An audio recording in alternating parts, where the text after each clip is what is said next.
You know, if you take people, and I've told you this, and you expose them voluntarily to things that they are avoiding and are afraid of, you know, that they know they need to overcome in order to meet their goals, their self-defined goals. If you can teach people to stand up in the face of the things they're afraid of, they get stronger.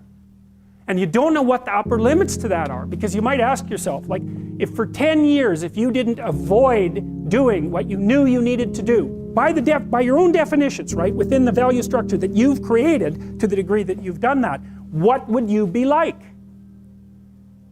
Well, you know, there are remarkable people who come into the world from time to time, and there are people who do find out over decades-long periods what they could be like if they were who they were, if they spoke their being forward. And they get stronger and stronger and stronger, and we don't know the limits to that. We do not know the limits to that. And so you could say, well, in part, perhaps the reason that you're suffering unbearably can be left at your feet, because you're not everything you could be, and you know it. And of course, that's a terrible thing to admit, and it's a terrible thing to consider, but there's real promise in it, right? Because it means that perhaps there's another way that you could look at the world, and another way that you could act in the world, so what it would reflect back to you would be much better than what it reflects back to you now. And then the second part of that is, well, imagine that many people did that, because we've done a lot as human beings. We've done a lot of remarkable things, and I've told you already, I think before, that today, for example, about 250,000 people will be lifted out of abject poverty, and about 300,000 people attached to the electrical power grid. We're lifting people out of poverty collectively at a faster rate that's ever occurred in the history of humankind by a huge margin. And that's been going on unbelievably quickly since the year 2000. The UN had planned to have poverty between 2000 and 2015, and it was accomplished by 2013. So there's inequality developing in many places, and you hear lots of political agitation about that. But overall, the tide is lifting everyone up, and that's a great thing. And we have no idea how fast we can multiply that if people got their act together and really aimed at it. Because, you know, my experience is with people that we're probably running at about 51% of our capacity. I mean, you can think about this yourselves. I often ask undergraduates how many hours a day you waste, or how many hours a week you waste. And the classic answer is something like 4 to 6 hours a day. You know, inefficient studying, watching things on YouTube that not only do you not want to watch, that you don't even care about, that make you feel horrible about watching after you're done. That's probably 4 hours right there. You know, you think, well, that's 25 hours a week, it's 100 hours a month, that's 2.5 full work weeks, it's half a year of work weeks per year. And if your time is worth $20 an hour, which is a radical underestimate, it's probably more like 50 if you think about it in terms of deferred wages. If you're wasting 20 hours a week, you're wasting $50,000 a year. And you are doing that right now. And it's because you're young, wasting $50,000 a year is a way bigger catastrophe than it would be for me to waste it, because I'm not going to last nearly as long. And so if your life isn't everything it could be, you could ask yourself, well, what would happen if you just stopped wasting the opportunities that are in front of you? You'd be, who knows how much more efficient? 10 times more efficient, 20 times more efficient. That's the Pareto distribution. You have no idea how efficient people get. It's off the charts. Well, and if we all got our act together collectively and stopped making things worse, because that's another thing people do all the time. Not only do they not do what they should to make things better, they actively attempt to make things worse because they're spiteful or resentful or arrogant or deceitful or homicidal or genocidal, or all of those things all bundled together in an absolutely pathological package. If people stop really, really trying just to make things worse, we have no idea how much better they would get just because of that. So there's this weird dynamic that's part of the existential system of ideas between human vulnerability, social judgment, both of which are major causes of suffering, and the failure of individuals to adopt the responsibility that they know they should adopt. And that's the thing that's interesting too, is that, like another thing I've often asked my undergraduate classes is, you know, there's this idea that people have a conscience. And you know what the conscience is. It's this feeling or voice you have in your head just before you do something that you know is stupid, telling you that probably you shouldn't do that stupid thing. You don't have to listen to it, strangely enough.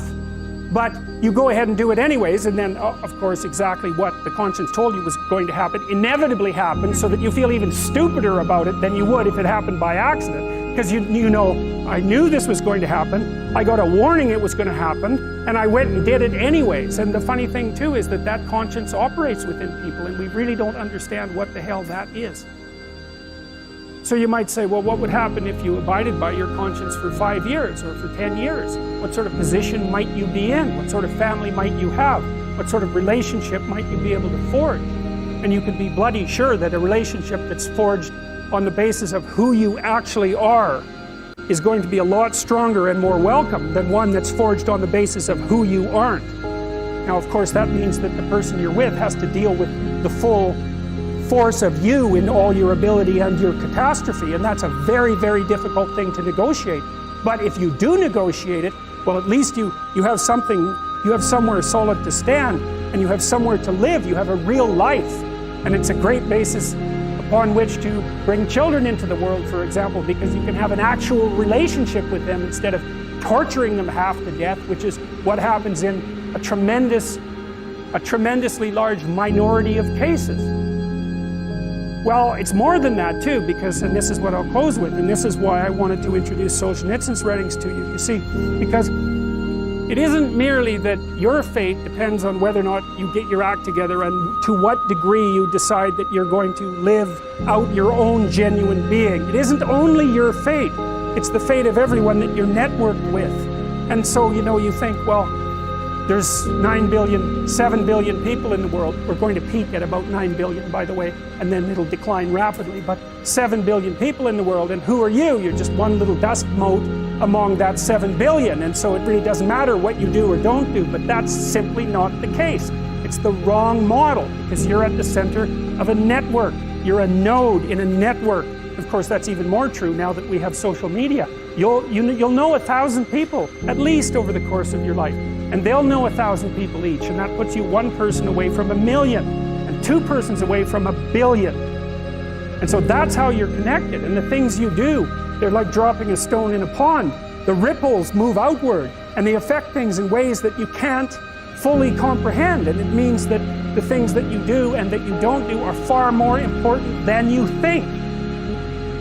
And so if you act that way, of course, the terror of realizing that is that it actually starts to matter what you do. And you might say, well, that's better than living a meaningless existence. It's better for it to matter.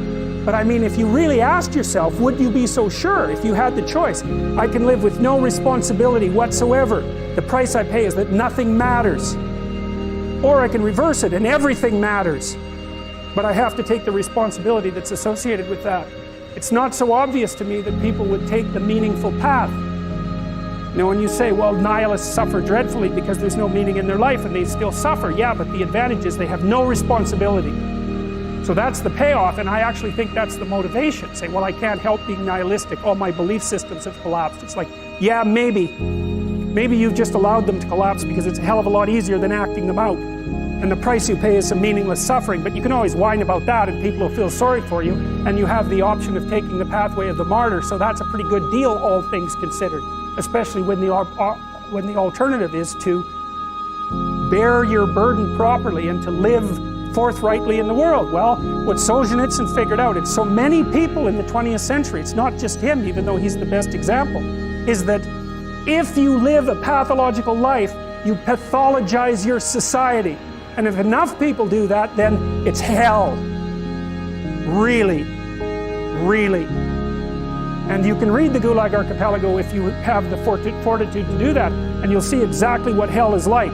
And then you can decide if that's a place you'd like to visit, or even more importantly, if it's a place you'd like to visit and take all your family and friends, because that's what happened in the 20th century.